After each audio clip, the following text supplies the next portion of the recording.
Everybody, JC here with another live stream. Welcome, everybody. So, first of all, before we get into it, I just want to do a sound check, make sure everybody can hear me. Um, let's see who's in the house. Well, looks like Blake is in the house. Yo, Joe, home dude. Yo, what's up? Looks like everybody's in a G.I. Joe mood today. Lode Venger's in the house.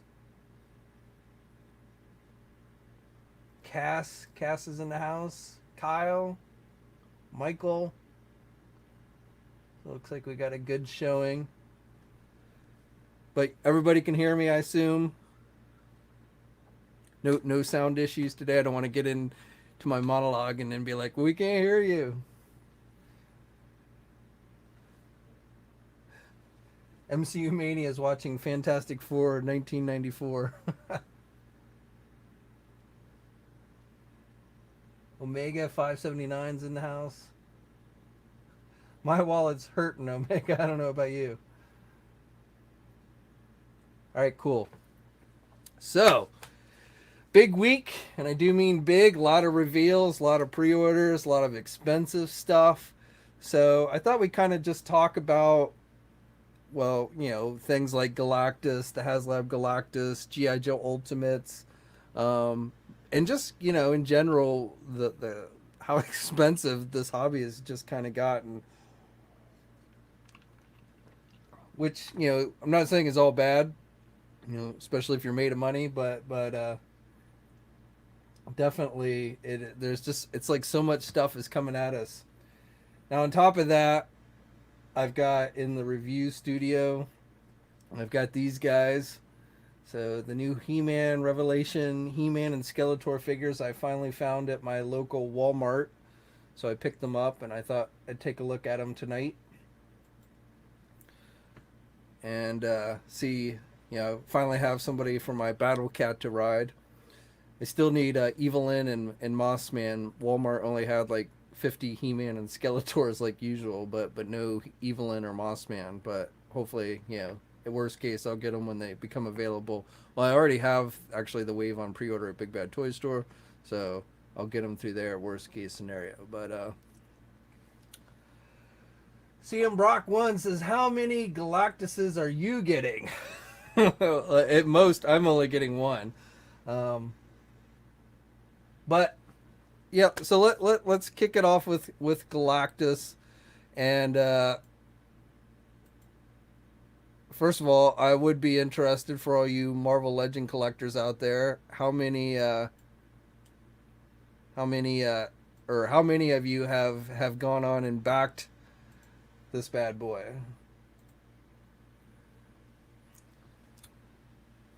I am probably almost definitely going to get one.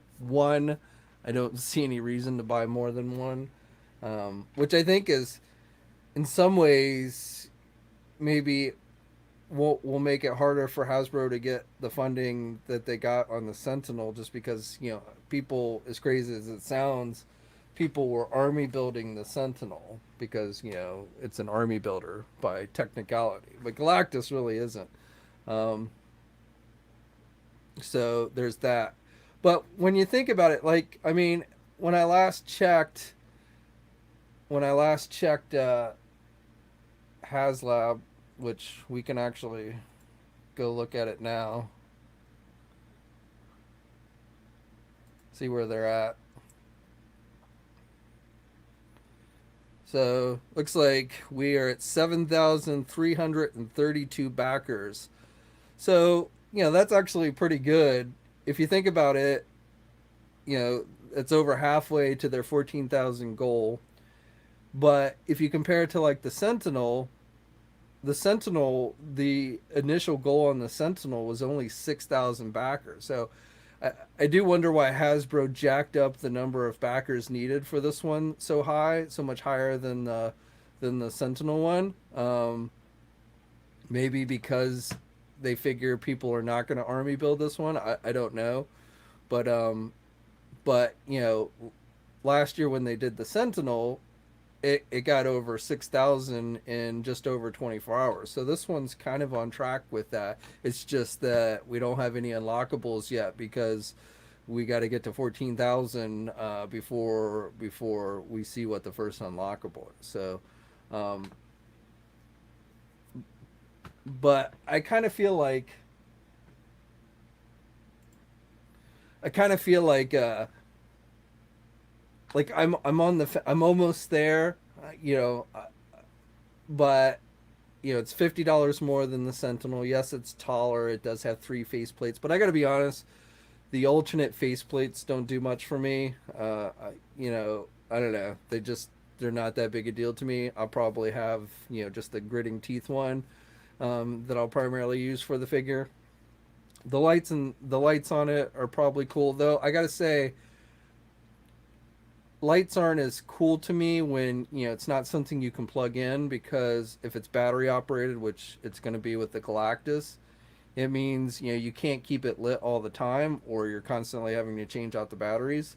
So if it was something where you could keep it lit all the time, if there was like an AC plug, a port that you could plug electric plug in there so you could keep it lit all the time as a display piece, that would lights have more meaning to me in regards to that. So I don't know how much it looks cool with the lights on, but again, being it's battery powered, it's not like I'm going to have the lights on that often. So um, there's that.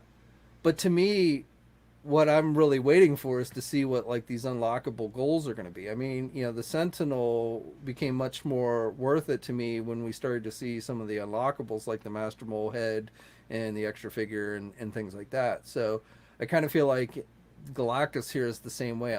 I'm on the fence. I'm close to wanting to get it, but I need to see what's coming next. What else are we going to actually get with this figure to kind of push me over that edge, because again, it is $50 more than the Sentinel, and the Sentinel wasn't cheap at $350. So to plop down $400 for one action figure, I mean, unless you're just a millionaire, I think for most of us, even if we're diehard fans, it's kind of hard to justify spending that much money on one action figure. So I told those who were like, yeah, I can't afford it. I think it's an awesome looking figure, but I just can't justify spending that much money. I think that's completely legit. It doesn't make you less of a fan. I'm right there with you. So, but I feel, for me, it's like, are you going to give me Heralds? Are you going to give me Nova? Are you going to give me uh, um, Fire Lord? Fire Lord's really the one I kind of want to see. I hope it's not another Silver Surfer. If like the first unlockable is, this is Silver Surfer number 3, I'm gonna be like, are you kidding me? So I really hope the Hasbro guys, after, if you haven't seen the Hasbro guys after the live stream, and I feel like they should have given us more details on the unlockables. Like, I don't know what's the problem with telling us what the unlockables are ahead of time. Like, if you get to this many, we're going to give you this. If you get to this many, we're going to give you this. Like, I don't really, this whole, well, you got to wait and see. You got to wait and see. You got to wait and see. To me, it's like, tell me what I'm getting for my money. I might wait until we actually make the goal before I actually plop down the money, but at least I'll know. So I'm going to be more interested. I feel like, it's better if you just show us what everything is, and then, we hope, we've got more incentive than to reach these unlockable goals, is kind of how I view it. So let's see what we got here for your guys' comments. Chris is saying $400 is not bad for what you're getting, albeit still expensive. Yeah, I mean, I agree with you, Chris. Those who are like, oh yeah, there's no way that's worth $400. I mean, I gotta, to those people, I'm like, have you looked at the market recently? Have you looked at, the going prices for stuff? I mean, yeah, that's probably a fairly fair price for what you're getting, based on today's market prices. So, those, this figure is only worth $150. Yeah, maybe, 10 years ago that might have been the case, but very limited release. Still, even if at 14,000, that's in the world of action figures, that's really not a big production number. So it's going to cost more. and those, well, they should just sell it in the big box retailers. Well, my guess is, we've talked about this before. I think we had this similar discussion last year with the Sentinel. My guess is you would have a very hard time getting a Target or Walmart to carry something this big, this expensive, or even if it was cheaper. Say if it was released as a general release at places like Walmart and Target, it probably would be cheaper. It might cost in the neighborhood of maybe $300, maybe even 250, maybe, but in that ballpark. So I think it would be cheaper because it would be, it would have a larger production run. The more you produce, the cheaper it is at the factories and all that stuff. But my guess is you would have a very hard time convincing a Walmart and a Target to carry such a big and expensive item, even at like $250. And that's maybe being too generous in the low department. But even at $250 for something that big, that would take up that much shelf space, I think you would have a hard time convincing these big box retailers to carry it. So that's one of the reasons why I think Hasbro goes this Haslab route. You might argue, well, why don't they go to like, the e-tailers like Entertainment Earth or Big Bad Toy Store and work with them? But even still, you're still probably talking pretty small production runs. And so, um, yeah, I mean, that's the cost. I don't think is unfair. Again, if your line of thought is I can't justify spending that much money, that I think is a completely realistic position to have. If you're like, oh, this figure should only cost $100 or $150, that I think is unrealistic. I think you either have no understanding of the toy market, and you aren't looking at what stuff is going for these days in the world of action figures, or you're just wishful thinking, and you're putting your wishful thinking into the as in that's how it should be. And so I agree with you, Chris, that it's probably a fairly fair price for what you're getting, albeit still very expensive.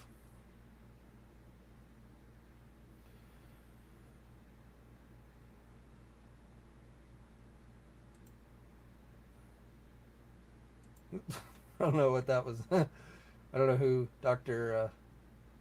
Steinman's calling a douche.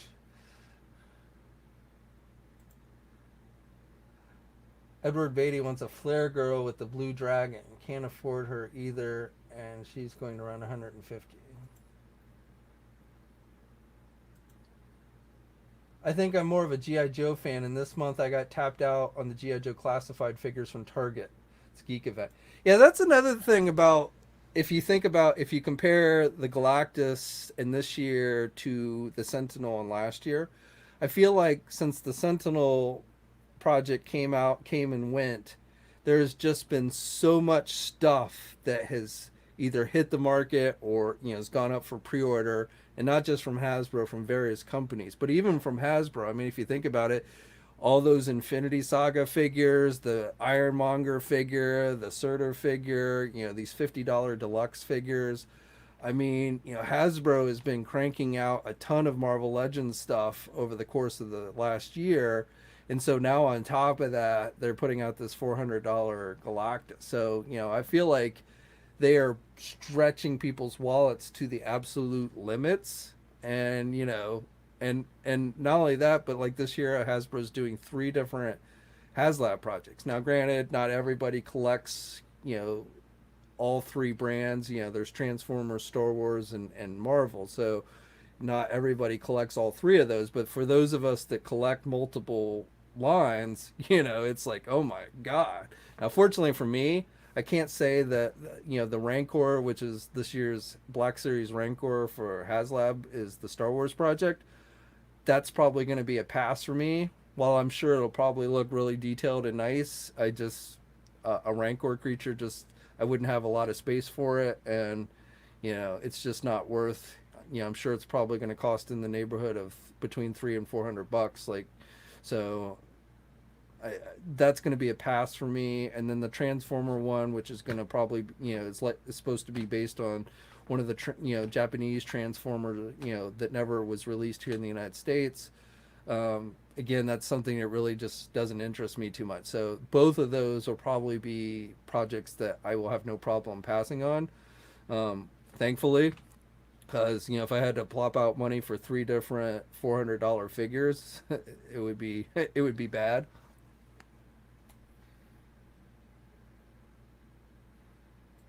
Yeah, the Star Saber.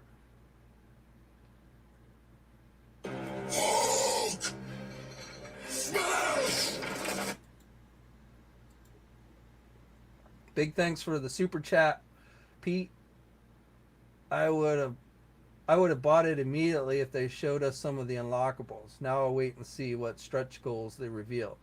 That's if it sells through enough. Yeah, that's exactly kind of where I'm at. And I'm like, I understand that means that I'm not helping get to that 14,000 so we can see the unlockables, but at the same time, I feel like I need a little more incentive to know what I'm getting, if I'm going to plop down the money. So I'm waiting.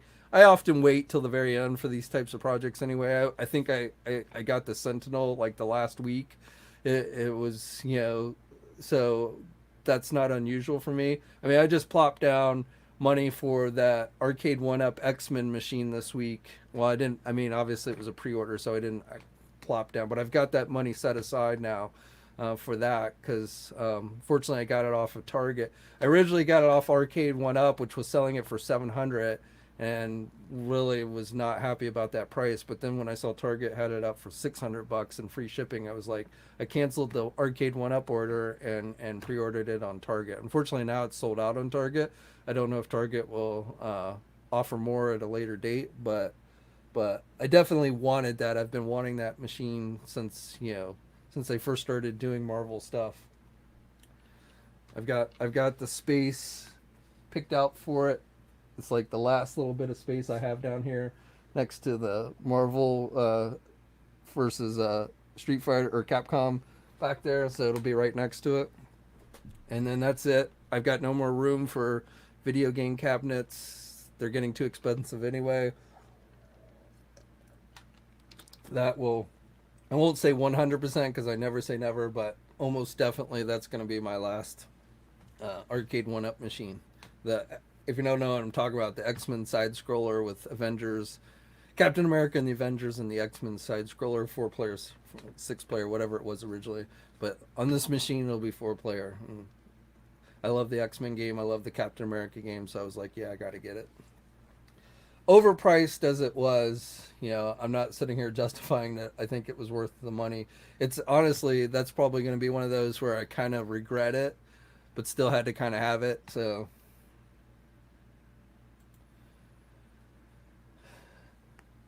Jay the grind, G.I. Joe Haslab project would be insane. Yeah, I don't know. I mean, yes, it could definitely be cool if they did one, but I don't. I feel like Hasbro doesn't think there's enough demand to do Haslab for GI Joe.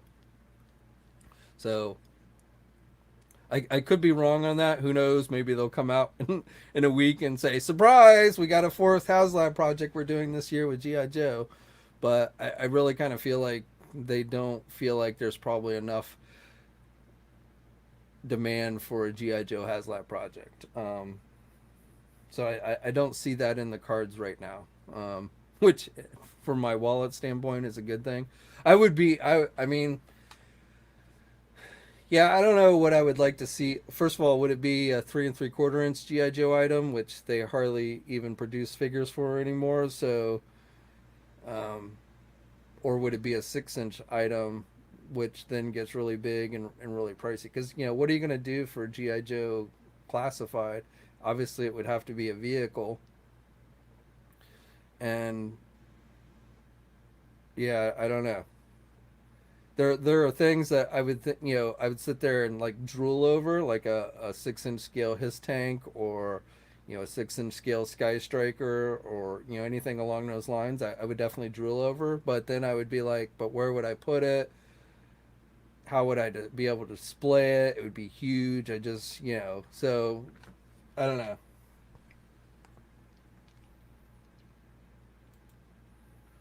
Oh snap! Had to pass on the X-Men game too. Too much for just 3 games. Thought I'd put it towards the clock. Yeah, I mean, I don't blame you. Like I said, $700 I thought was way high, and it was even, and it like annoyed me because it was like, why are you selling it directly on your own website for $700, and then Target's gonna put it up an hour later on their website for $600? It's like, really, you know, that's kind of a jerk move.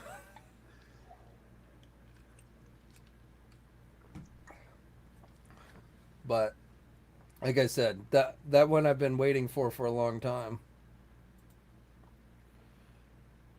Earl says, praying I get a Sergeant Slaughter on Thursday. Yeah, I hear you, Earl, with the Mattel stuff. I've never bought anything from Mattel Creations, so I've never had really any experience with that website. You know, is it going to be better than the old Matty Collector website? I hope so. Um, I don't remember how quickly last year's San Diego Comic Con exclusive sold out on there, so I really have no feel for how that's going to go on Thursday. But yeah, um, I'm going more for the Scare Glow, uh, Revelation Scare Glow. I might try and get the Sergeant Slaughter 2. It's possible Mattel might send me one of those. They mentioned that, you know, they sometimes send me wrestling stuff, so I might get a Sergeant Slaughter from them.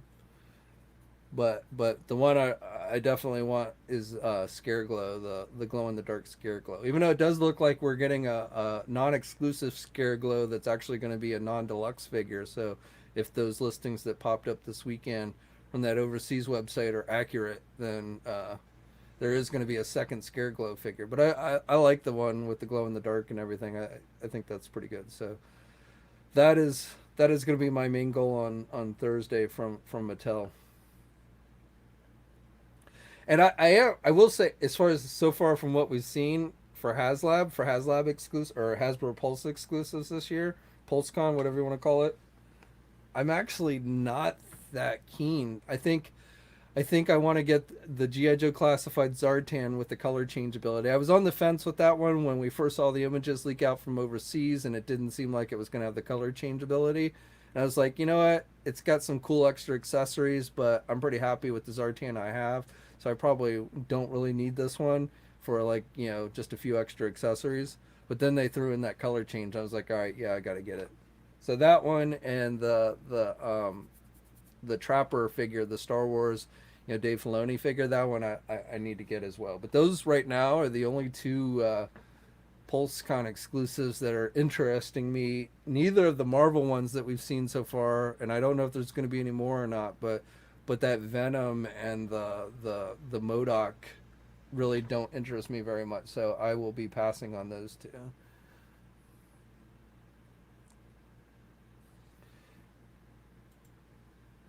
Evelyn is the only current Revelation figure I can't find.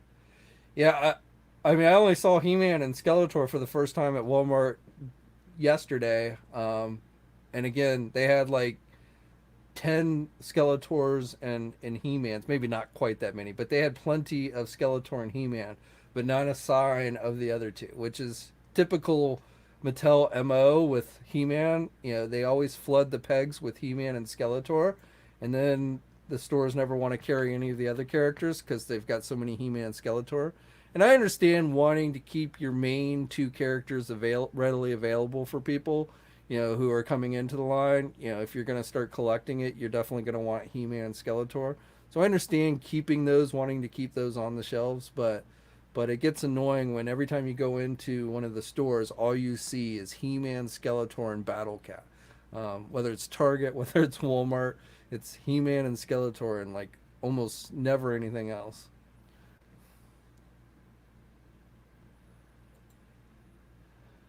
Monkey Jiva says Snake Eyes will flop. Movie, I'm assuming. And I was reading some of your guys' comments before the live stream started talking about the Snake Eyes movie, and I got to be honest with you. I had totally forgotten that the movie was opening next Friday. I was like, "Oh, what? Yeah, it's already getting ready to open." So, yeah, I probably will not go to the theater to see it. I probably will wait until it comes out on some type of home release. And whether the movie itself is good or not, in general, like if you just took out the GI Joe name, it might be a decent ninja type fighting movie, but I still see nothing very much that as a GI Joe fan wants me to go watch that movie. So, but yeah, I totally slipped my mind that that movie was about to hit hit the theaters next Friday, and some of you were saying like, and there's absolutely no Snake Eyes toys on shelves, and you're right. Or at least very, I don't know. I think some people maybe have started to find the Snake Eyes stuff, at least like the basic stuff. So there might be some, but very little so far. Maybe within the next week they'll start showing up more. I don't know.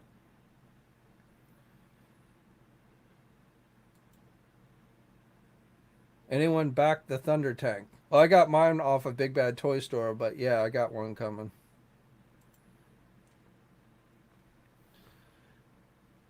Oh, and I saw somebody asking about Space Jam. I watched that yesterday, the new Space Jam movie on HBO Max. I watched that. I thought it was actually better than I thought it was going to be. Not as good as the original. I think the original was still much better, but it actually ended up being pretty decent. Um, I think Don Cheadle actually was probably the best in that movie. He kind of carried the movie. I kind of feel like he should get an Emmy nomination for that movie as opposed to Falcon and the Winter Soldier that he appeared for a whole 2 seconds in.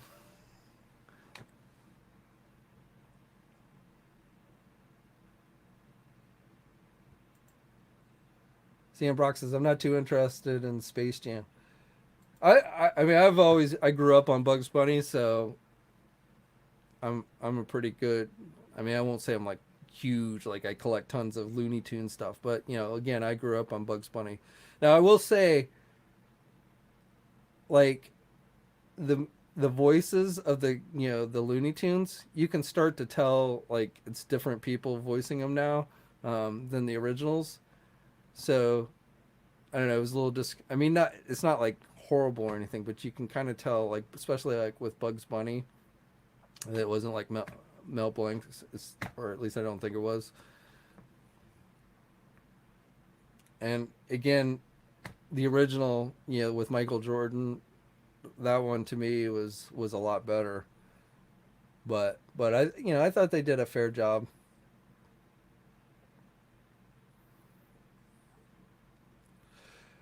All right, so as I said, I have set up here in the review studio He-Man and Skeletor. So let's take a quick look at these guys.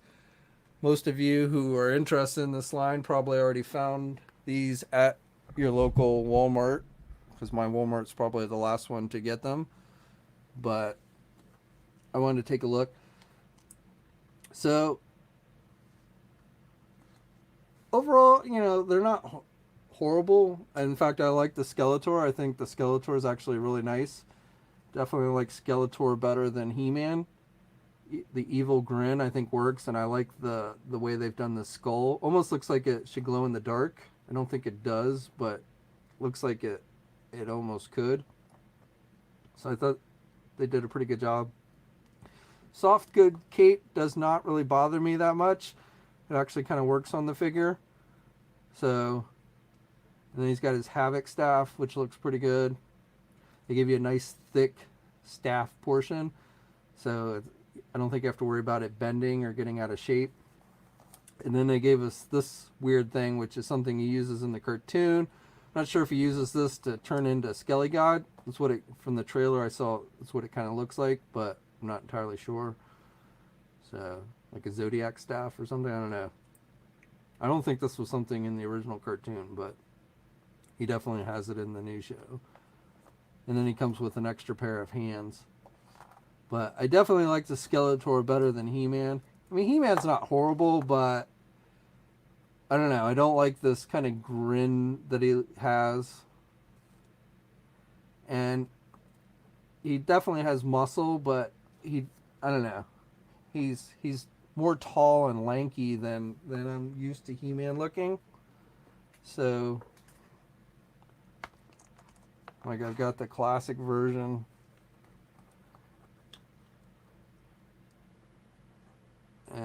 course, you know, this new one's taller. And even the sword is like thinner. I don't know. And they didn't give you a sheath. It would have been nice if we'd gotten a sheath.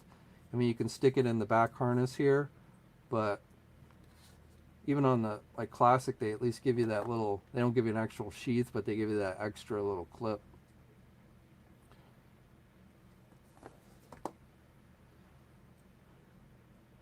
And then I feel like this piece, and I mean, I know this is cartoon accurate, so I'm not blaming the figure on this, but I feel like this piece kind of sticks out a little bit. I think I would have rather if they just given him two regular wrist pieces. I mean, maybe this serves some purpose in the show, I don't know. And it is a separate piece. And the updated harness. I'm partial to the classic symbol, but this new one doesn't bother me. Yeah, it looks like an H for He-Man.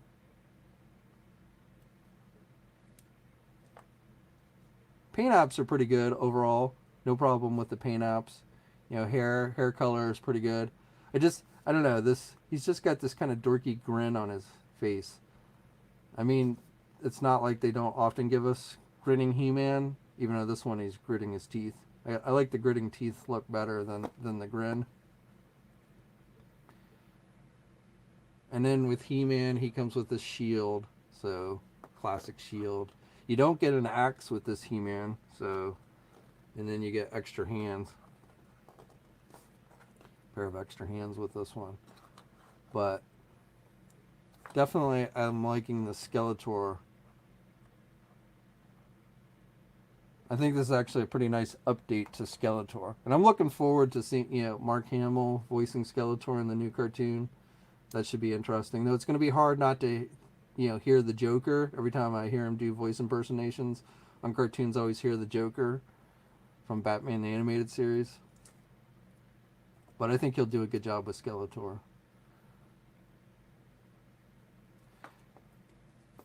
And then, you know, articulation is pretty good on these guys. You get the double hinged elbows. You get the bicep swivel. Standard ball hinge joints there on the shoulder, so no butterfly joints or anything. But, you know, he can get the arm out back pretty good there. You get the standard rotating swivel joint there at the midsection. You don't get an actual ab crunch. It can look back more than it can crunch forward. You get a waist swivel as well. The legs, you can do the splits pretty good about that much. You just got those ball joints. Get the leg forward. Get the leg back. Got the thigh swivel. Double hinged knees. I will say the joints are tighter on these figures than like with my Skelly God, which had really loose ankle joints. So with the regular figures at least, it looks like, you know, you got nice tight joints. He's got the 3 toes with the claws. I like, you know, he's got the nails on the hands. So I actually like how they've sculpted that. He's got some really long nails there.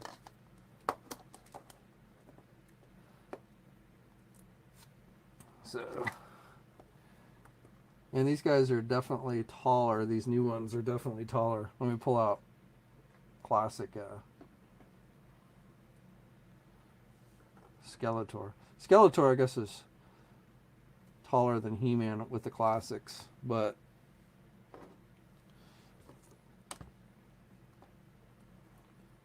you can see the new Skeletor is also taller than the old Skeletor.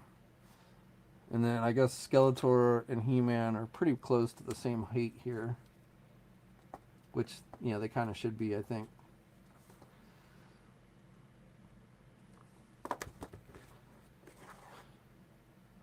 One last. So, like I said, you know, I had Battle Cat first. So, Battle Cat with nobody to ride on. And I still stand by where I say that I think this is probably the best Battle Cat that they've done to date. So, He-Man sits on there. You can't get his legs down there quite fully. And if you put a grip hand on it, you probably can hold on to this horn a little bit better, but I don't know. Sure, if you play around with it, you can get it in better seating poses, but he doesn't quite, like, his crotch doesn't. I guess it's because this kind of hangs down a little bit, so it kind of pushes him up. I mean, it's flexible, but not that flexible. So that's probably what kind of has him. But yeah, you can still get him on there. But yeah, this Battle Cat is probably my favorite figure in the line so far. $40, so it is, expensive, but definitely I think probably, again, one of the nicest figures they've done, and the nicest Battle Cat figure that they've done to date. And I gotta say, I am looking forward to the show. We're about a week away from the premiere on Netflix, so I am looking forward to it. I keep seeing people try and bash the show for thinking that Teela is going to, the show is going to be all about Teela. And I don't share that. I think He-Man will play plenty a role in the show. Sorry, I'm adjusting my mic here.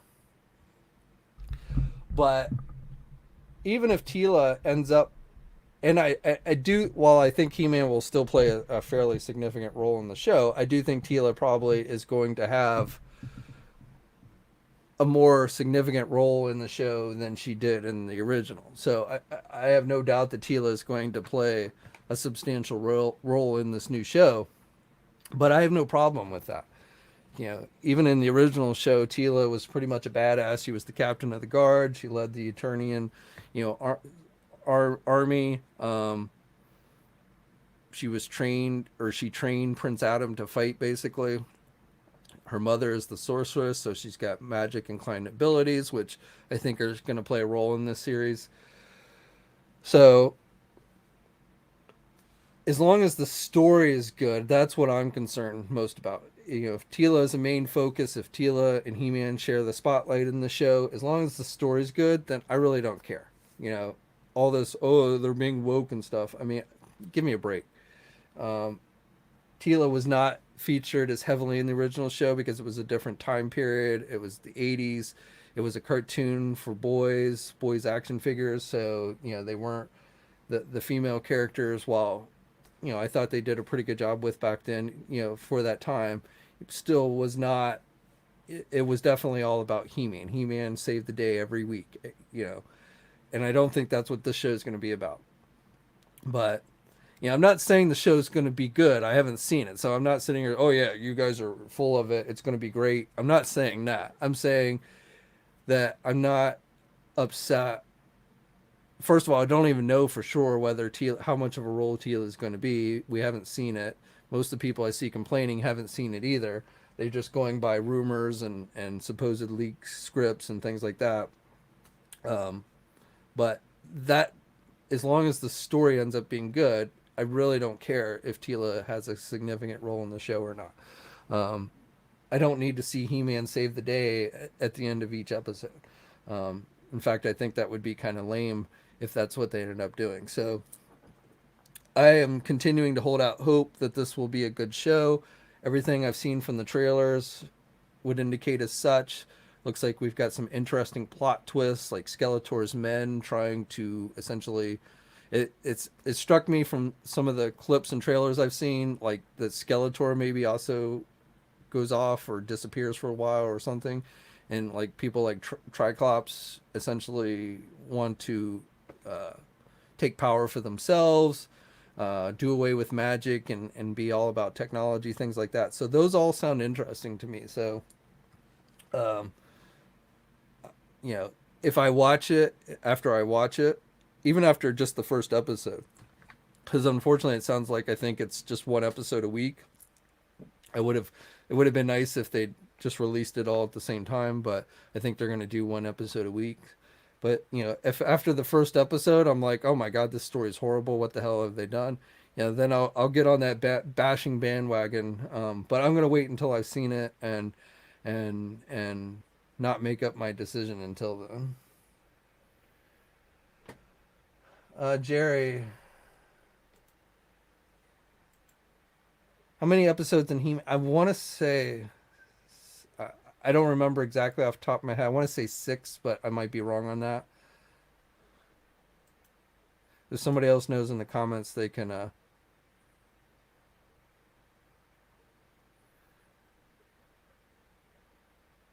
chime in. What's up, Quinn? How's it going? Hope business is good at the comic book shop.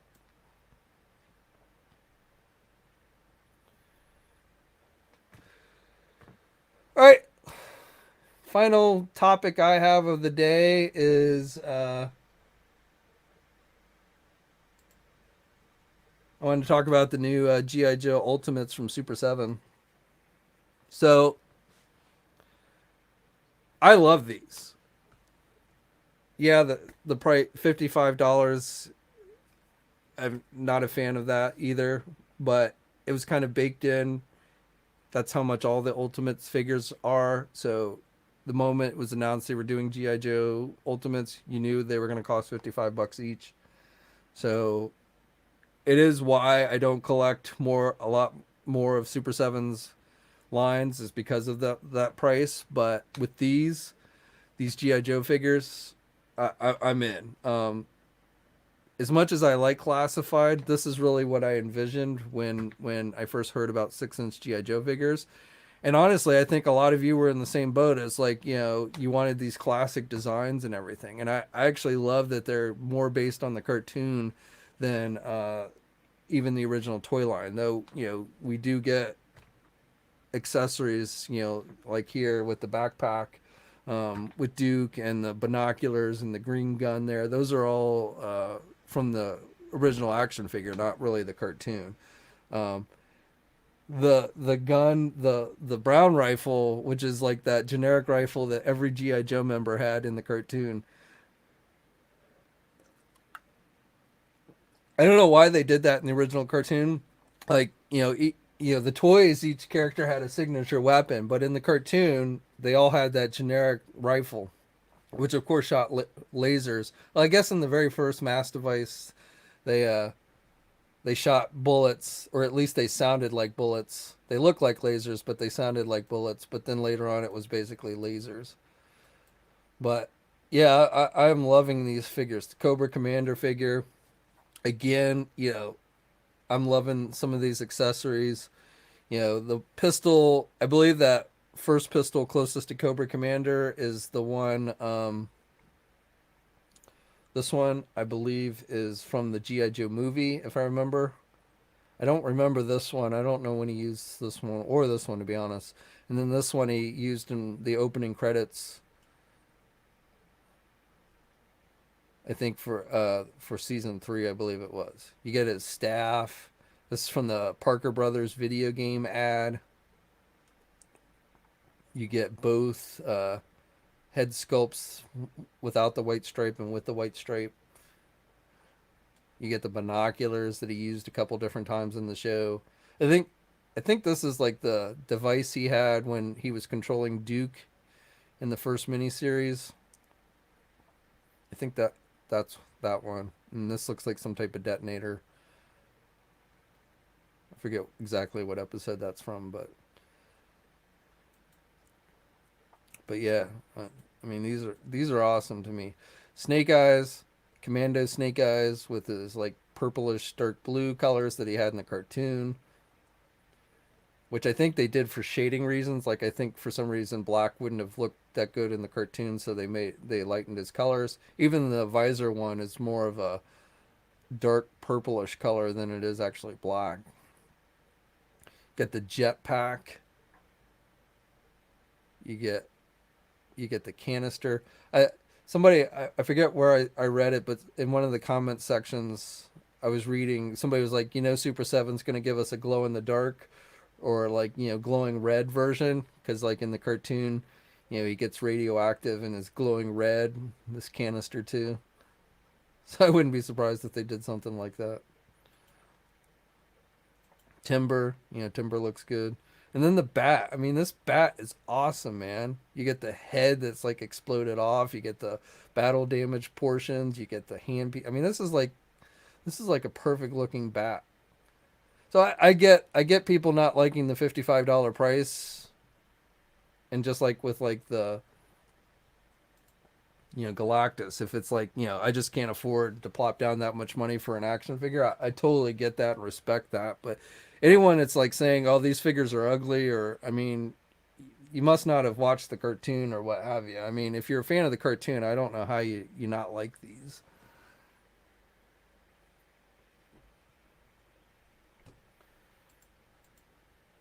Tony says, order 3 bats. Army building is always expensive. What Joe vehicles do you want from Super Set? Well, I mean, you know, same thing as like the Haslab. I mean, I don't know. I would love. I mean, a perfect world if I had unlimited space, if I had unlimited money. Almost any GI Joe vehicle I would love to see made in a 6-inch form. But when it comes to vehicles like that, it's like, especially when it's like, you know, vehicles that only hold a couple of figures, it's like, you know, where do I put it? How do I display it? You know, things like that. You know, at least with like a play set, you can, you know, display a lot of figures on it and stuff usually, but a vehicle, you know, like say they did a 6-inch scale Sky Striker. I mean, that would be awesome, but it would only hold 2 figures. So I don't know. I guess, you know, things like the Ram, you know, Hasbro doing the Ram Jeep for the classified line, you know, that's not too bad. I wouldn't mind seeing a Mirage. I wouldn't mind seeing a Snake Armor. I wouldn't. That was my first, one of my very first GI Joe toys as a kid was the Snake Armor. In fact, it was my first Cobra item was the Snake Armor, and I wouldn't mind seeing a 6-inch Snake Armor. That would be cool.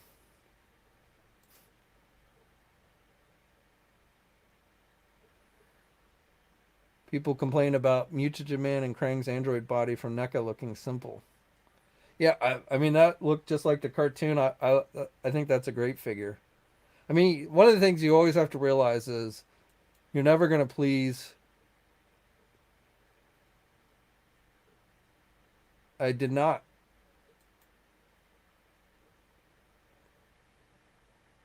Edward says $55 for figures I already have versions of.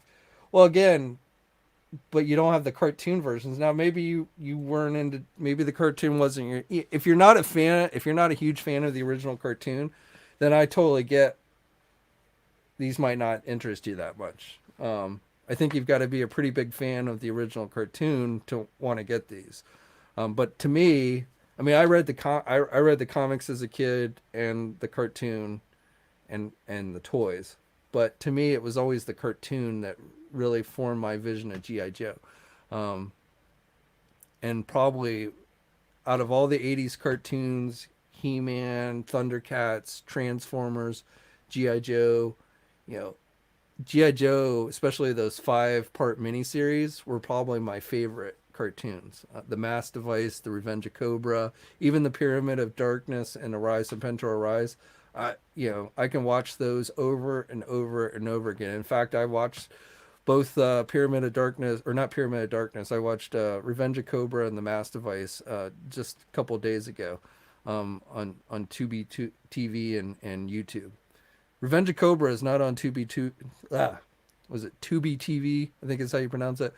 Um, they don't have Revenge of Cobra on there for some reason, so I had to go to Hasbro's YouTube channel and watch it there. But I got them on DVD someplace, but I didn't feel like pulling those out. So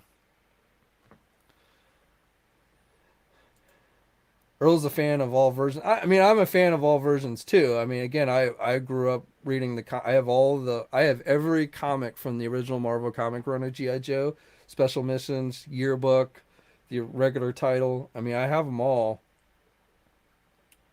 and you know, so I'm a pretty big fan of the original comics as well. But to me, still, when I think of GI Joe, the first thing my mind goes to is the cartoon.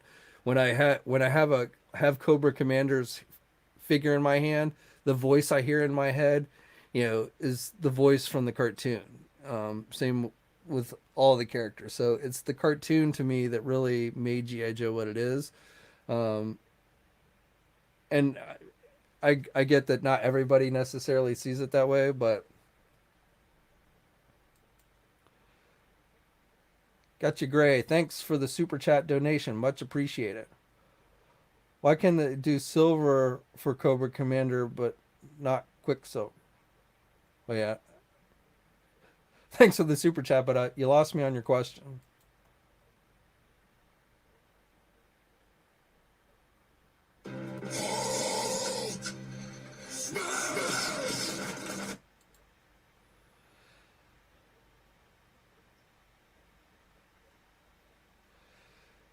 Yeah, the comic showed. I think the comics actually showed us Cobra Commander. Well, I guess technically the cartoon did too, but in the cartoon they made Cobra Commander some weird alien species guy. I don't know, but yeah, we got to look at Snake Eyes' face in the comics, which we never got in the cartoon. I mean, Snake Eyes was never that big of a character in the cartoon. He was always, I mean, first of all, because he didn't talk, so it's hard to make a character that really doesn't talk a main focus. So that was part of it. But he really just never had, the show did not revolve around Snake Eyes in the cartoon like it tends to do nowadays with the comics and everything else. Which again is kind of one of the reasons why I like the cartoon so much, because while I like Snake Eyes, while I think Snake Eyes is a good character, he's not the end all of GI Joe to me. So, but if you look at the cartoon, Snake Eyes really, I mean, he was always there, especially like in the miniseries, but he was generally not the main focus. And they really never touched upon the whole ninja aspect of Snake Eyes in the cartoon. Um, you know, Storm Shadow's arch nemesis in the cartoon was more Spirit than Snake Eyes. In fact, I don't know if Snake Eyes and Storm Shadow ever faced off in the cartoon.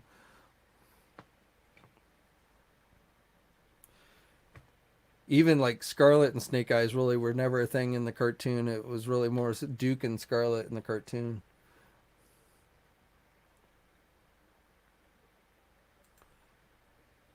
Yes, I agree. We need, not only do we need Tomax and Zaymont, we also need Crimson Guardsmen.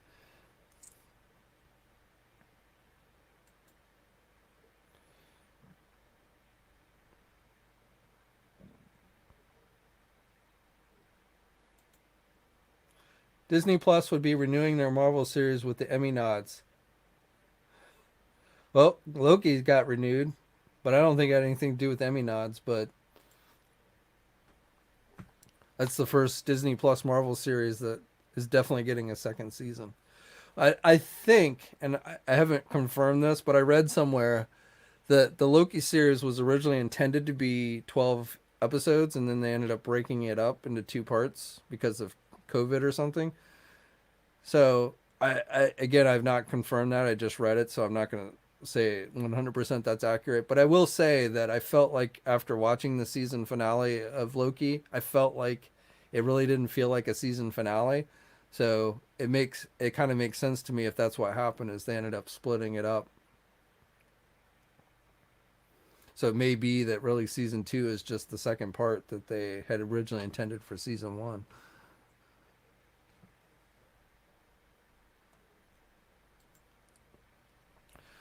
Thomas says Super 7 Destro, when it comes out, will be loaded with accessories. I imagine, and hopefully he will have Vac Metal.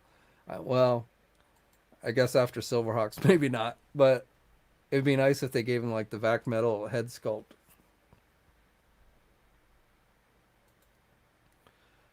Chris, love TNI. Thank you for the hard work. Thanks, man. I really appreciate it. Always got to highlight people who, give me good compliments.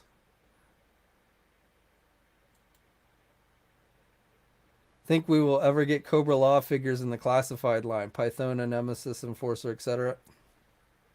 I never say never, but I will tell you there's a lot other characters I'd rather see before we ever got to Cobra Law characters.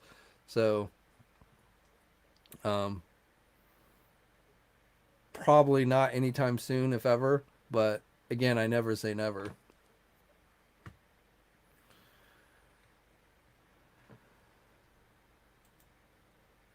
Kyle says, I think Loki season 2 will be very different given that it'll probably come out after the movies like Doctor Strange and No Way Home. Well, that's the big question. Since they haven't given a release date, I don't I think it'll come out. I think season 2 of Loki will come out before Doctor Strange. I think it'll probably be after Spider-Man No Way Home, like it'll be next year, but I think and this is just purely a guess on my part, but I think Loki season 2 will come out before Doctor Strange and uh, uh, Multiverse of Madness.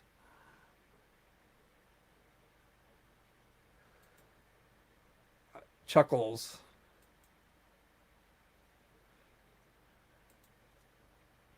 Chuckles will happen. Yeah, you're probably right. I don't know why Chuckles seems like such a popular character. It was never one of my favorite characters, but I wouldn't be surprised if somebody does Chuckles.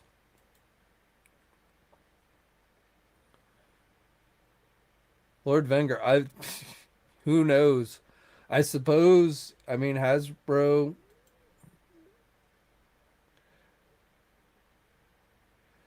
Uh, I don't know if Target was sitting on that someplace or Hasbro just convinced Target to carry them in larger numbers. But frankly, I don't really care. Just that they got them out finally in fairly decent numbers. So I'm happy for it. How it happened, we'll probably never know, but that it did is really what matters the most. So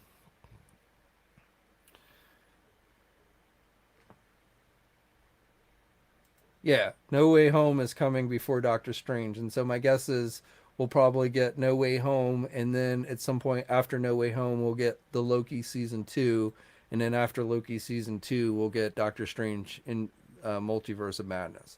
That's how I'm guessing it's gonna go. I could be totally wrong, I but but I would not but I would not be surprised at all if that's how it ends up going.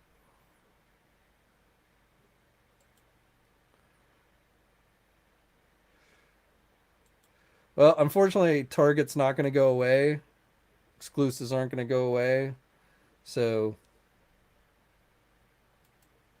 I feel the frustration, but if they're going to make it readily available and it's a line that you like, then, if it's an exclusive, I say, get it while you can. If it's not an exclusive and you can get it at some place like a Big Bad Toy Store or what have you, that's what I would suggest. But again, when it's a Target exclusive and it's only going to be available at Target and it's a line that you want, as much as I hate, and get annoyed by Target and Walmart, you know, you gotta, I don't want people to quit collecting the lines that they enjoy just because they want to try and protest a retailer. I could go for a 6-inch Trouble Bubble, either from Super 7 or Hasbro. I guess I'd probably rather it come from Hasbro because it would probably be cheaper. If Super 7 does any vehicle, it's going to be more expensive than if Hasbro does one. So, yeah, I mean, that Ram cycle wasn't too bad of a price. So, if they gave us a Trouble Bubble like that, I would be in for that. I always like the Trouble Bubble. And the claw glider, that's another one that I always like for Cobra. I could see them maybe doing a Fang Copter too. That would be a decent vehicle. If they're going to give us vehicles, the kind of smaller ones, I think are probably the better way to go.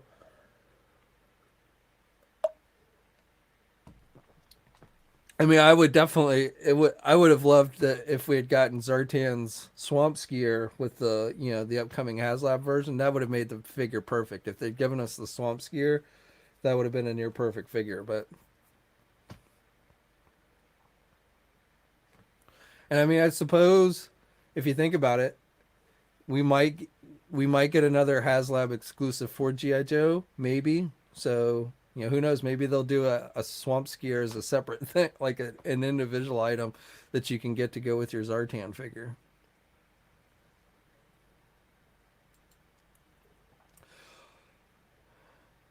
Probably, but I don't think there was any real basis for that rumor, Quinn. So there's been lots of rumors that have flown around, but I've not seen any indication that such a thing is actually in the works. So it doesn't mean it's not, but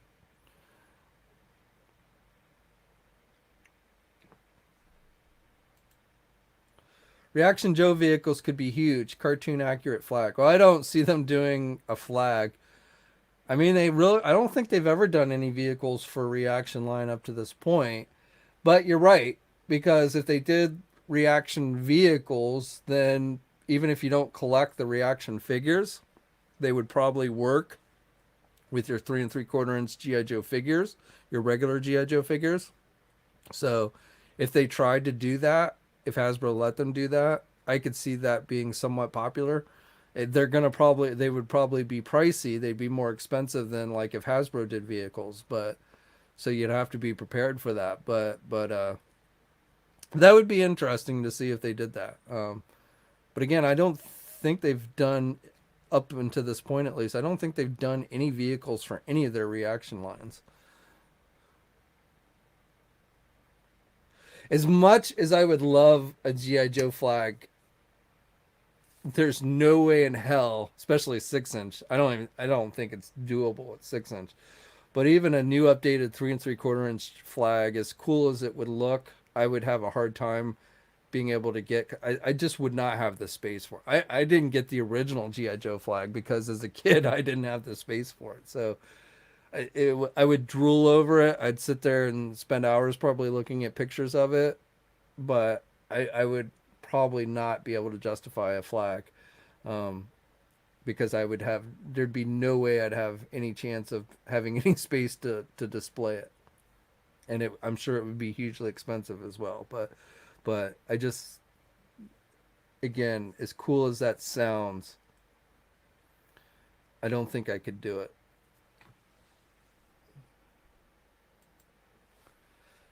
The only vehicle was for Reaction Masters of the Universe, the two cats, but arguably those aren't vehicles.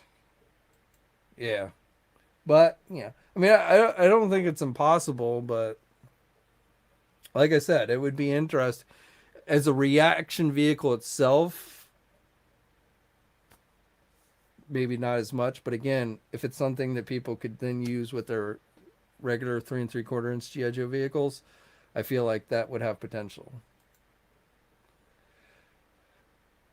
By the time GI Joe Super 7 Joe ships, basically, like, the way I look at it, by the time Super 7 Joes ship, it's basically $7 every pay week.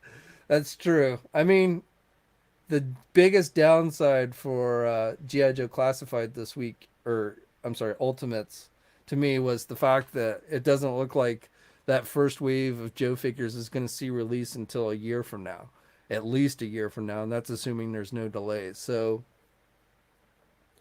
it sucks that we got to wait so long to get them,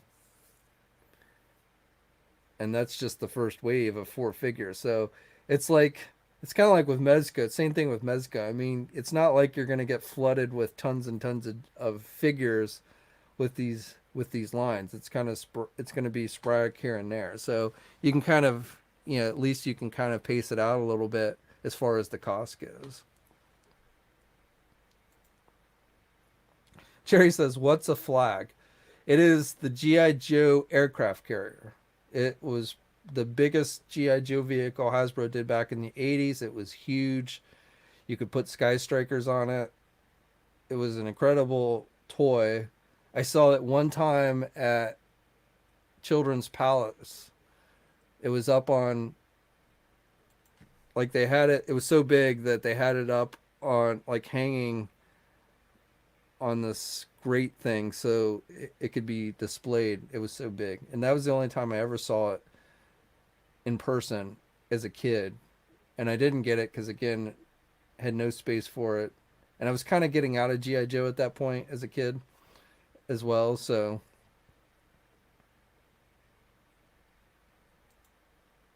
But if you've never seen it, you should Google it. It's really, especially for the time, it was really a super awesome toy that Hasbro did. Quinn's, why the hell were you putting a Wind Raider on the deck of a GI Joe flag? Where was your Sky Striker, man? Or Conquest X30 or Wild Bill's Dragonfly?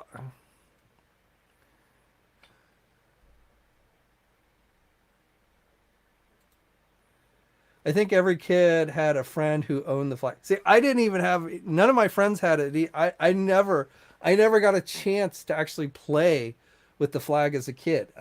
Again, I saw it one, I remember seeing it one time in the store, and that was it. And pictures in the catalog, and that was it. I mean, as an adult going to conventions and stuff, I've seen them in person, but as a kid, I never got to play with the flag. I never got to, handle the flag. I just, I don't know.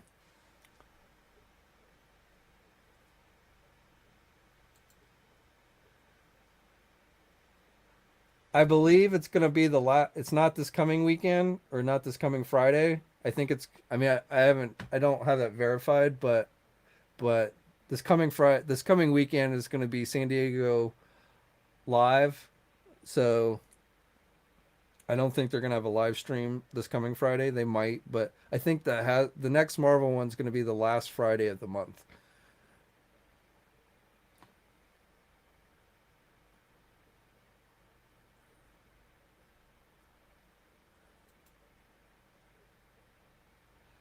Kyle says I disassembled flag at my comic shop a couple months ago.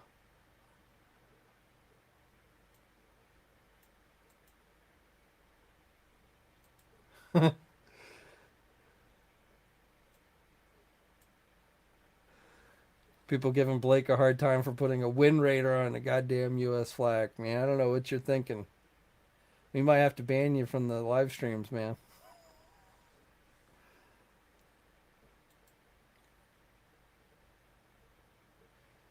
Yeah, I mean it's not the real convention; it's just a virtual thing. But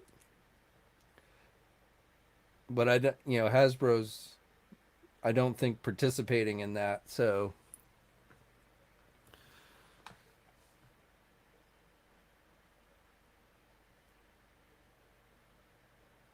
yeah, I think the last Friday is the last or the last week. I can't even say 100. I'd have to check the date, but so I can't even say 100% that it's on a Friday, but I think it's going to be that last week.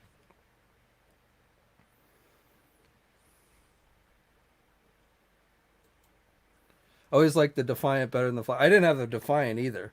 By the time the Defiant came out, I had long moved on from playing GI Joe toys.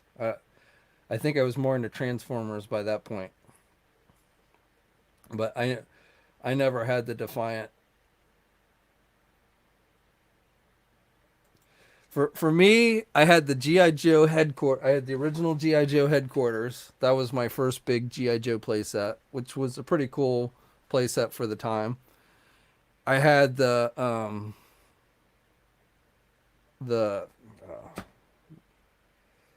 forget what the official name of it, but the portable platform thing that would sit out in the water.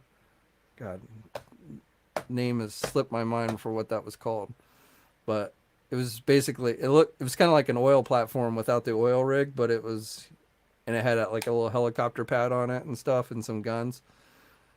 So I had that. I never had a Cobra Terradrome. That's I wish I had gotten that, but I never had that. I never had either. So, yeah. For big giant playsets, probably the biggest one I had was the original GI Joe headquarters. Yeah, there we go, Kevin. The tactical battle platform. And I had the hydrofoil for Cobra, I had the water moccasin for Cobra, I had the whale for GI Joe, the hovercraft, I had the Sky Striker, I had the Dragonfly, I had Wolverine, I had Mobat. I did not have a Mauler. I don't think I ever had a Mauler as a kid. I had the Vamp and the Vamp Mark II and the Cobra Stinger, Cobra Fang, or GI Joe Dragonfly. Trying to think what else.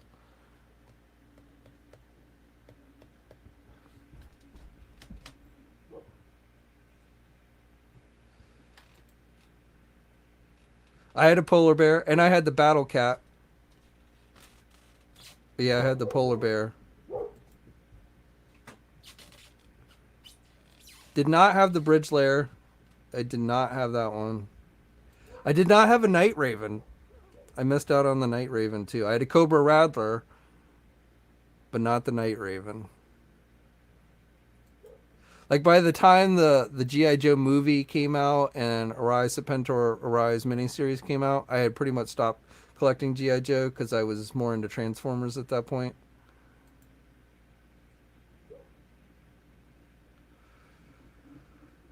Yeah, I mean, they have a lot of stuff on YouTube. It's not quite the same thing, but yeah, they definitely will have stuff next weekend, and there'll be some toy reveals from other companies. I just don't think Hasbro is going to be doing anything. Yep, the snake armor. That was like I said. That the snake armor was my very first. My very first GI Joe items was for figures. I had Grunt was my very first action figure, and then I got the snake armor, and I got him at a Walgreens.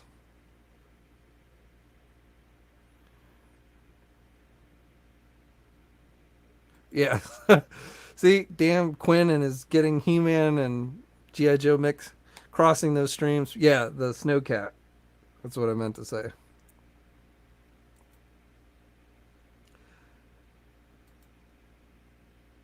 I did not. That's one of my regrets is never having the Terradrome.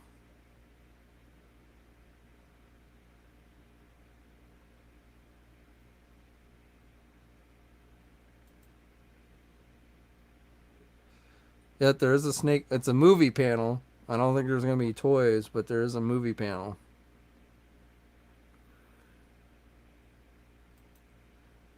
I had. It wasn't my first, but I had Flash. I had all those original GI Joe figures.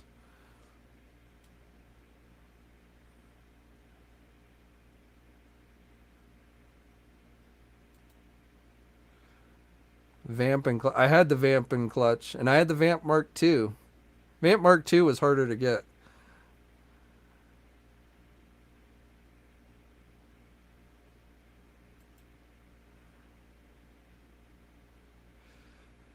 Capona Bear. Eventually, when a movie comes out, I think we will. And I mean, there are companies doing D&D figures, though haven't heard much about them. But yes, I do think we'll eventually get D&D figures.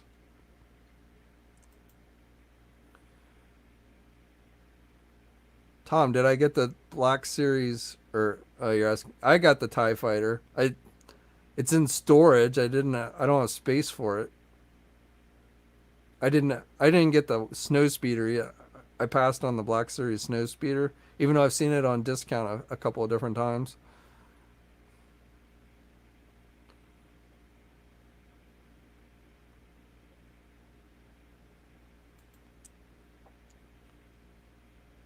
I I want Stalker. I mean, I'll take them all, but out of those, Stalker's probably the one I would like the most.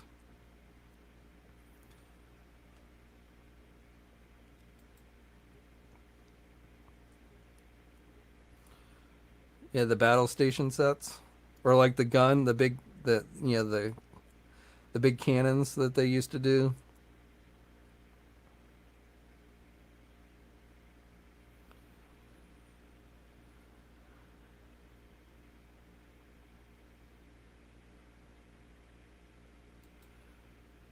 What do I want to see next from Haslab? My wallet needs some time to recover from Haslab. I'm still Waiting to see what we're gonna get with the Galactus.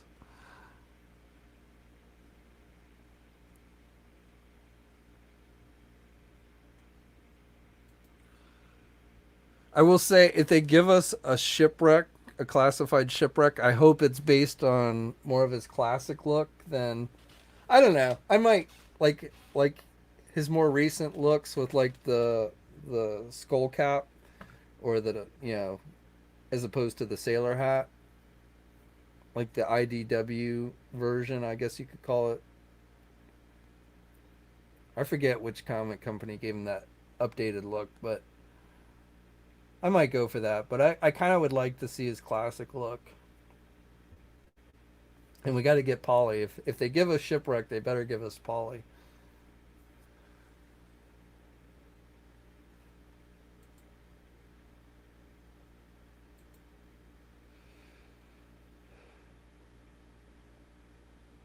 Yeah, man, it was awesome. We've been talking GI. I think that's what we've mostly been talking about tonight is GI Joe. But yeah, I've been happy with it was a I was very happy with what I've seen for GI Joe this week. I mean, the Zartan figure with color changeability for classified, the Ultimate figures for GI Joe.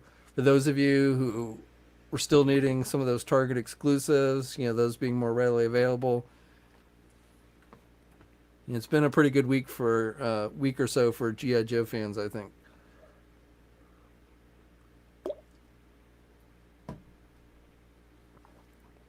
Now the thing about classified is, um, unfortunately, I don't think there's going to be a whole lot more 6-inch classified figures released this year beyond the Target stuff that we already know about. There might be a couple things, like a couple more Target exclusives that get released this year. I'm not sure. But we're probably not going to see a lot of GI Joe stuff, new GI Joe stuff, until next year. I know there's at least 12 different GI Joe classified figures coming next year, regular release figures. So next year, I think will be a bigger year for GI Joe classified than this year was, and hopefully, will be more regular releases than store exclusives. Armadillo, that would make a decent. I can't say I was a huge fan of the Armadillo tank, but that would probably make a decent 6-inch vehicle. Dreadnought box set would be nice. I definitely hope we start seeing some Dreadnoughts to go along with Zartan.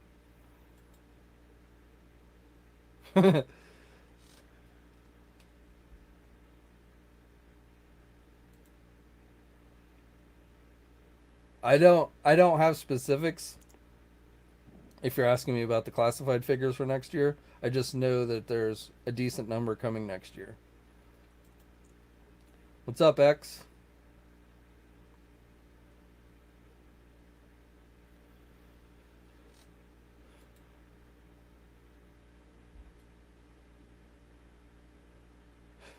Hasbro bombards us when we're poor and doesn't announce anything when we have the money. I think it just feels that way. They think we're poor because they keep bombarding us with stuff.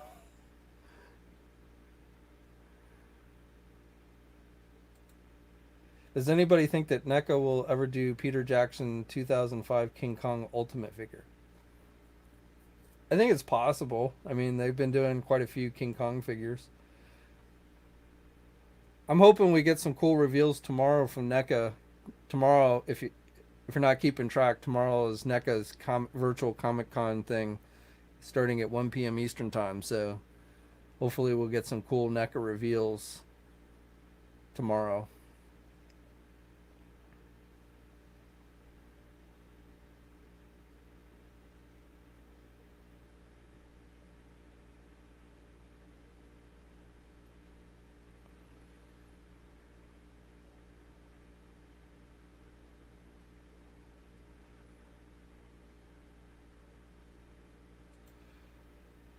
Blake's Wave 2 guesses for Ultimates: Baroness, Cobra Soldier, Stalker, and Flash, I guess you mean, is the laser rifle trooper. I don't know. I think Destro will be in the second wave. I think we'll probably see Destro before we see Baroness. We could see Destro and Baroness in one wave, I suppose, but I think we'll see Destro before we see Baroness. Cobra Soldier definitely could be, though for me personally, I'd rather see a Crimson Guardsman, but I could see them doing Cobra Soldier. Oh, I would like to see Stalker. I feel like Breaker is going to get a figure in the Ultimates line because Breaker had like a different outfit in the cartoon than he did as a toy or in the comics. Because in the cartoon, his outfit was gray. Everywhere else, his outfit was green. So I feel like, kind of like with the Snake Eyes that had like the different colors, I feel like Breaker is kind of up Super 7's alley since he had such a unique cartoon look over anything else.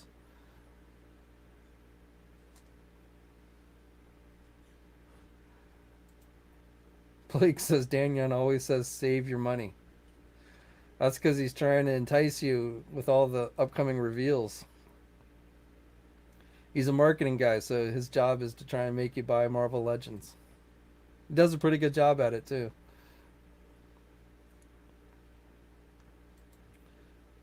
I don't know, probably next year, but I hope he comes soon. I definitely would like to see a regular classified Storm Shadow.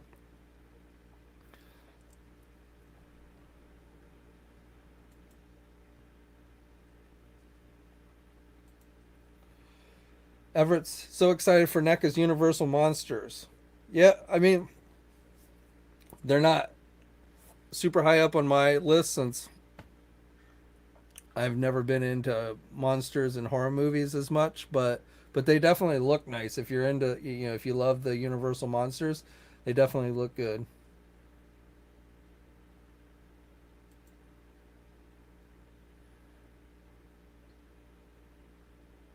That would be a cool figure.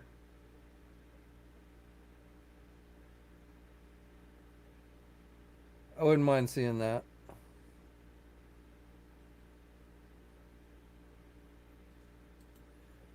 I want reveals. Michael wants reveals for What If Marvel Legend figures. I'm sure that's going to come in the coming days. I think that'll come through. My feeling is that'll probably those reveals will be made through Marvel.com as opposed to Hasbro, but I wouldn't be surprised if we start since other companies have already revealed their What If products, Funko, Lego, so on. I wouldn't be surprised now that the Loki series is over that we start getting What If Marvel Legend reveals from, but again probably through Marvel.com. And I mean that wave's due out in August, so they probably got to start showing them pretty soon. Blake, man, once again, awesome.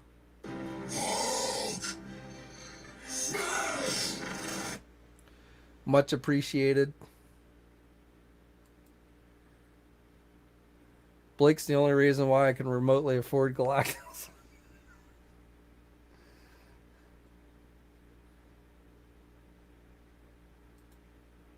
6-inch conquest of Cobra Mountain place. Yeah, I remember when they did that, which was it was they took the Star Wars Mustafar playset and turned it into a Cobra one. I still got that somewhere. Mustafar, yeah, Mustafar playset that they had done for the movie from Star Wars, and they took it and they changed it up a little bit and made it a Cobra.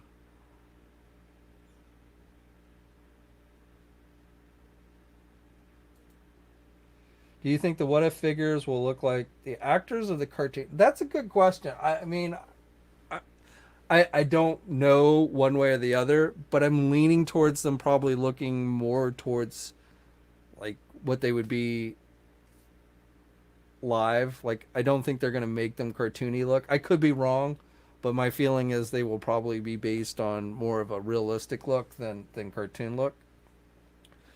But I don't know, and it'll be interesting to see that when we actually start to see the figures.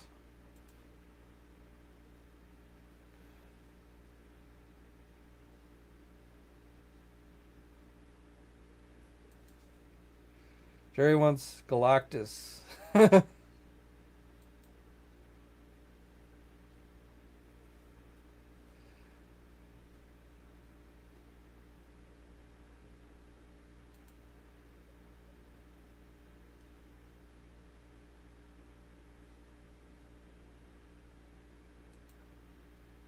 Austin, man, thank you. Much appreciated. Let the market decide if classic Cobra Commander exclusive is something people want rather than Hasbro deciding what is currently acceptable for us.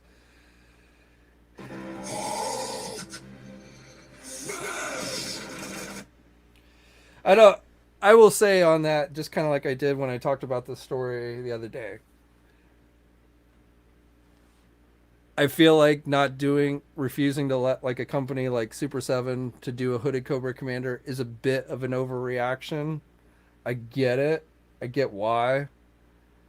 And especially in today's political and social media climate, I can understand why Hasbro wants to avoid it. You know, they're a toy company. At the end of the day, they make toys for kids, right? Even though Super 7 is, making them for collectors and stuff, it's a corporate mentality, and from a corporate mentality, I can understand wanting to avoid any possible backlash that might hurt their reputation. So I get that. It's still like many of you, I'm like, Cobra Commander is an evil terrorist. He runs a terrorist organization. He's a bad guy. So trying to make a bad guy look less bad seems kind of funny to me. It'd be one thing if it was like a good guy or something, but so I get where it's like where people feel like it's an overreaction. I'm there with you, but at the same time, I also understand their point of view of probably doing that. So it doesn't bother me that much. Again, if I really want a hooded Cobra Commander, I could probably go into eBay and get a hooded Cobra Commander head sculpt pretty cheaply. That might even look better than what Hasbro would give us. So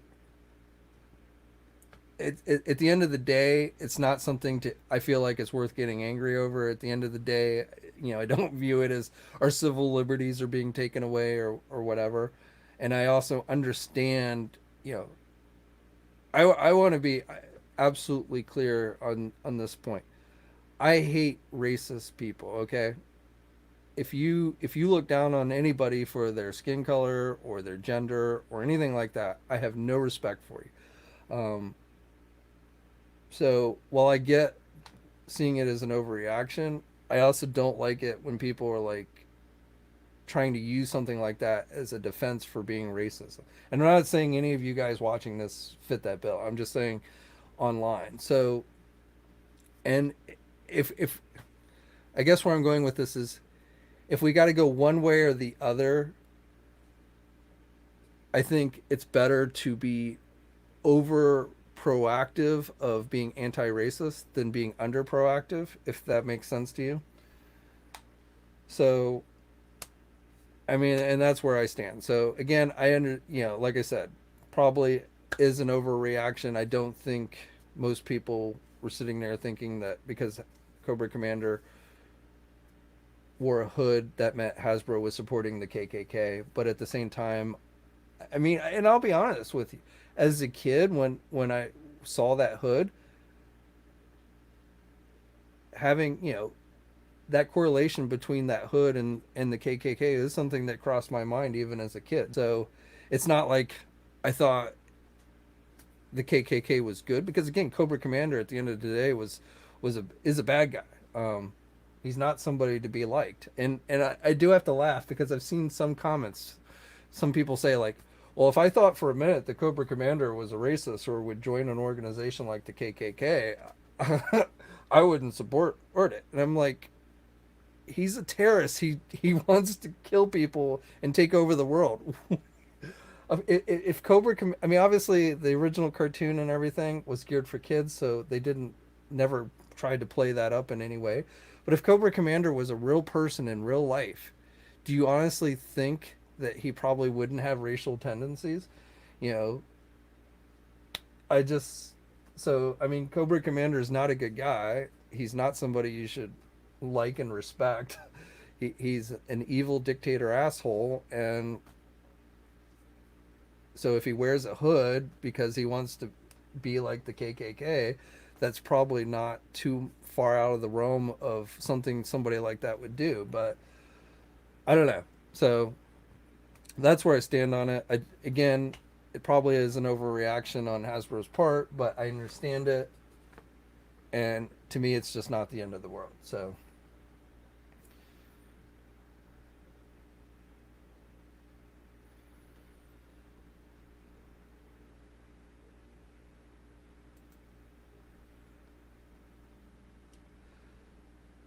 Chris Allen says, I never thought of Hooded Cobra Commander that way when I was a kid. Just an awesome villain. And again, I'm not saying I didn't necessarily think Cobra Commander was part of the KKK, but when you see that hood, and I grew up in Kentucky, so I grew up more in the South where there was actual KKK and stuff. Um, so maybe that's part of it. I don't know, but when you see that hood, that is kind of the first where your mind goes to first. I think because the most dominant organization of people that wear hoods is the KKK. So I don't think it's unrealistic to say that someone might associate wearing that hood with the KKK. That's not to say that, again, Hasbro wasn't supporting the KKK because they made one of their bad guys wear a hood. It just means that if you look at that, it is very easy to associate that hood with the KKK.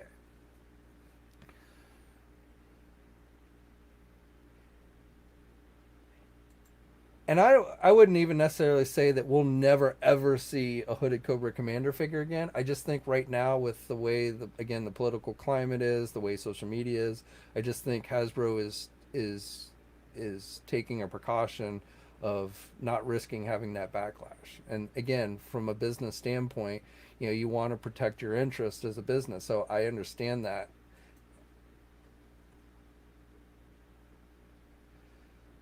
Go back and look at Blake's proposal.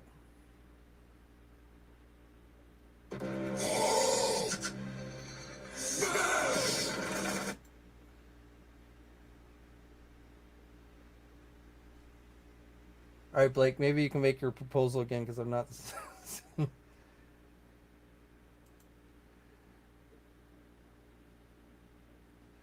Blake says removing the hood of Cobra Commander sucks, but not more than people who complain about it. At the end of the day, I just my feeling is there's a lot more important things to complain about in the world than that. So it's just not worth the energy one way or the other.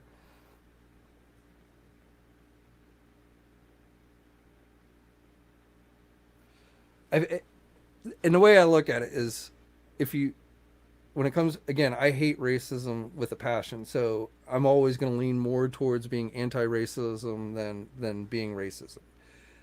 I certainly can see where maybe there's an overreaction there. So I'm not saying that Cobra Commander's hood being banned is I mean is that going to end racism? No, of course not.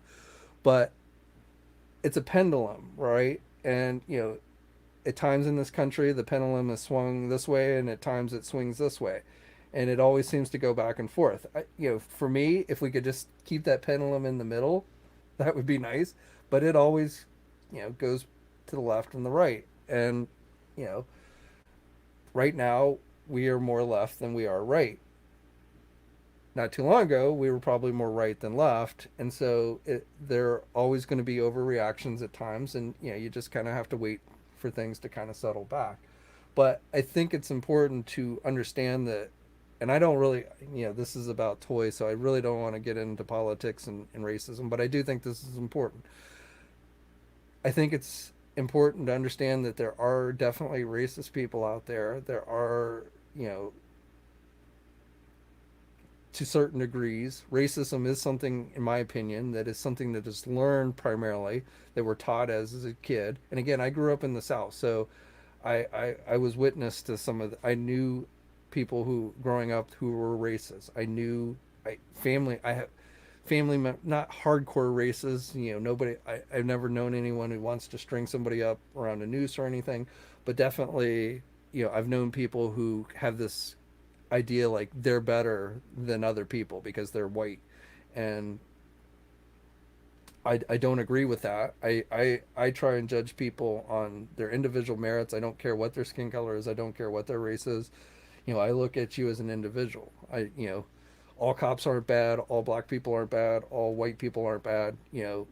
And I do feel like sometimes we paint this wide brush, and I don't like that. But again, you know, if I'm going to side with one side or the other of the pendulum when it comes to racism, I'm far more likely to side with being more anti-racism than doing anything that supports racism, if that makes sense in any way. So again, I really don't want this turning into that, since this is about action figures and stuff. But I feel like sometimes, like, I could sit there and I could start going, well, I cannot believe Hasbro has banned Cobra Commander. I mean, that was his signature look, right? We all watched it as a kid in the '80s wearing the hood. So why would they do that now? And I could get mad at it, and I could say it's ridiculous, it's an overreaction, and I could rant about it, and so on and so forth. And there's some legitimacy if I did any of that, saying it is an overreaction. But at the same time, where I hate even remotely defending something like that is because then you get actual racist people that come in and they're like, oh yeah, that's ridiculous, and Cobra Commander should be able to wear a hood and stuff. And it's like, I don't even want to be even remotely be associated with somebody who's racist. It's just because it turns my stomach. And again, I know that there are racist people out there. I've encountered them. And I just I'm gonna change the subject because, like I said, we could get way off subject, which we have. But Jerry, oh, here we go. Jerry wants to fund 3 Galactus for you to give away. Well, Blake can hit me up offline. I certainly, if he wants to do that, I wouldn't be opposed to it. But that's a lot of money, Blake. I know you. But hit me up afterward and we'll talk about it. Blake is a very generous person, and he may very well be a millionaire. I don't know, but I don't like taking advantage of somebody as generous as Blake has been. But again, we can talk about that.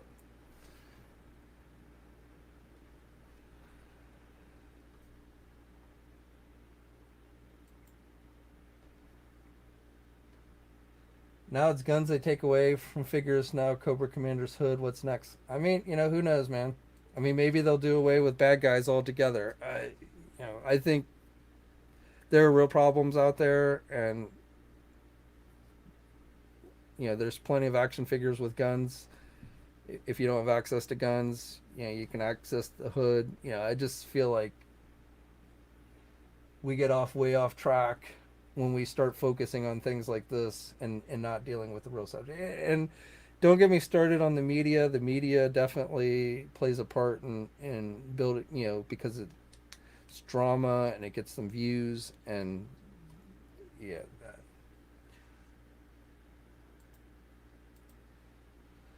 I always believe Cobra Commander, Red Skull, Hydra were racist. Well, Red Skull is 100% a German Nazi racist. I don't think there's any candy coating that in any shape or form. But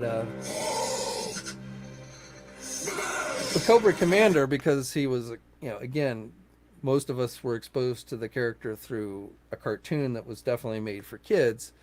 Well, if you really took somebody like Cobra Commander, if he was a real life person, I think it would be very easy to see how he would be racist. But they never made him racist in the cartoon because, again, it was a kid's show and they just wanted to make him a bad guy that was kind of silly at the same time. But, Cobra Commander was kind of a bumbling idiot at times, but then an evil genius at times as well. I mean, but yeah, Red Skull, I think, being a Nazi, a German Nazi, was 100% racist. I saw that, which I haven't fully looked at it, so I'm not even going to talk about that here. But I will say, in regards to that, any kind of channel, news organization, or what have you that seems to have one specific agenda, I generally don't put a lot of stock in it. if you want to cover something fairly on both sides and cover both sides of it. So like if the left does something bad, you cover it. If the right does something bad, you cover it, and you cover it equally, then I'm more likely to listen to you. But if all you focus on is if the left does something bad and then you totally ignore when the right does something bad or vice versa, you have an agenda, and so it's hard to, you know, your opinions and everything are more influenced, it seems like.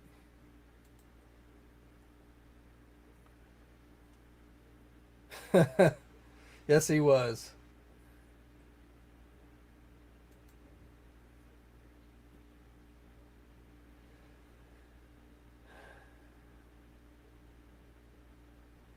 It's ridiculous how people can differentiate wrong and right in today's climate that we can't even have small power plastic guns in our action figures. Well,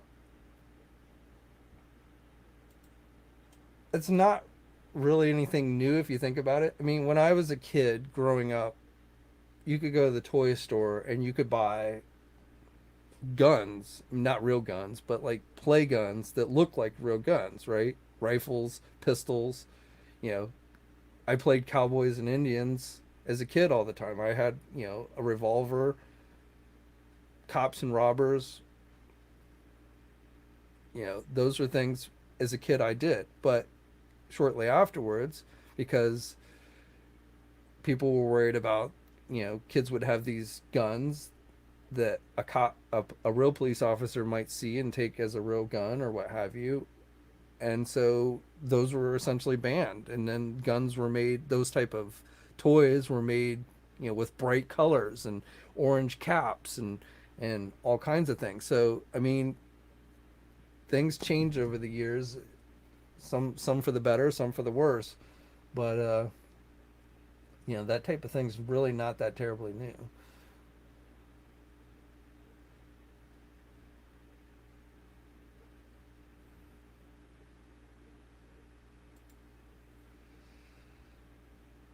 I don't blame you, man. I really didn't want to go down the political avenues either, but sometimes, like I said, I don't mind telling you guys that I hate racism with a passion, but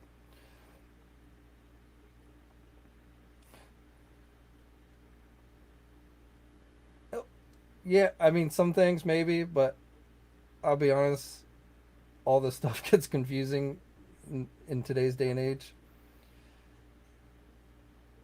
And I'm no expert on any of this stuff. That's why I don't like talking about most of this stuff. You know, you shouldn't be coming to me to get politics or anything like that because I'm not an expert.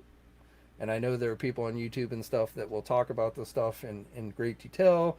Sometimes they talk out of their ass, and I could say things that some of you would like and some of you would hate. But again, I don't like being, you know, come to me for action figure news and we can talk about it all day, but don't come to me for politics. Don't come to me, you know, for things like that because it's just like you. I'm sure you have your own opinions and stuff, but I'm not an expert, so. All right, but I do think maybe we have run the course for today. I appreciate everyone who tuned in. Sorry we got off topic on non-toy things. Again, that's not really my intent for these, though it can be difficult since obviously politics and things like that do sometimes enter into the hobby. But Blake, if that was your idea of doing Galactuses to give away, hit me up. As always, super chat donation much appreciated. I appreciate everybody who tuned in today. Next week is probably going to be maybe not quite as hectic as this week was with news, but again, starting off tomorrow, we're going to have NECA with their Comic Con panel, so we should be getting some turtle reveals, monster reveals. I suspect we're going to see at least the next Gargoyles figure. Probably some more Universal Monsters, Teenage Mutant Ninja Turtle stuff, Jaws maybe. Um, so I'm hoping for some good things then. We probably will see, who knows what will come out during the week. And then next weekend, I know like Mezco's doing their Comic Con thing. And I think Mattel might be participating in the virtual San Diego Comic Con thing. So that I think they might have I won't swear to it, but I want to say that they might have something next weekend. They definitely got something coming up tomorrow for WWE. They've got some type of WWE announcement for tomorrow. So I expect the week is, as we're kind of, this is when Comic Con would be and stuff. So I expect this week is going to have quite a few things to talk about. So look for more news videos this week. And, hopefully we will get to that 14,000 unlockable for the Galactus so we can see what kind of figures. I don't know if I may have even forgotten to mention this, but Danyon said on Twitter that the very first unlockable for Galactus is going to be a 6-inch action figure. So hopefully it's not Silver Surfer, but hopefully it will be one of the Heralds. I can't think of what other 6-inch action figure they would include with Galactus, but hopefully we will get to that within the next few days and we can see what it is. But I probably will, Michael. I probably will have a regular news video tomorrow because I'll be talking about the NECA stuff and anything else that comes out. So yes, do probably look for a regular news video to come out tomorrow. Ninja Knight says the Haslab Galactus might fail. I don't think so, man. We're like 2 days into it and they're already halfway to their 14,000 goal. So since they upped the initial goal from 6,000 to 14,000, it's taking longer to get to that first unlockable goal, but they're very much on pace with what they were doing with the Sentinel. So I still have very little doubt that the Galactus is going to get fully funded.